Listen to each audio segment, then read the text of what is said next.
Ikaw ba yung tipong tao na gusto mong maging bad boy looking pero ayaw mong magpa-piercing?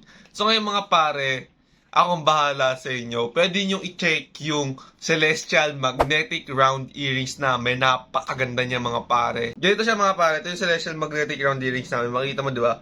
Napakaganda talaga niya. Napaka-minimalist. And pero paalala ko lang 3 to 5 hours mo lang siya pwedeng gamitin. Okay?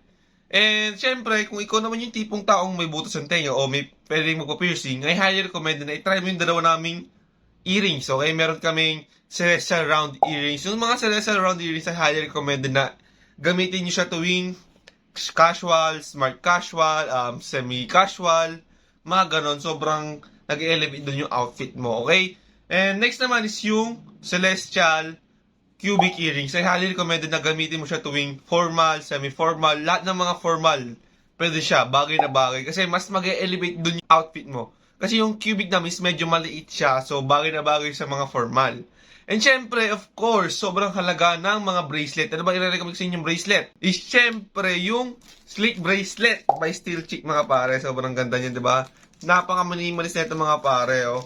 Kita nyo ba yan? Napakaganda. Hindi siya malaki, hindi siya maliit ha. Nasa gitna siya, kaya sobrang minimalist niya. And bagay siya sa kahit anong pormahan. Siyempre, saan to lahat makita sa yellow basket lang. Let's go.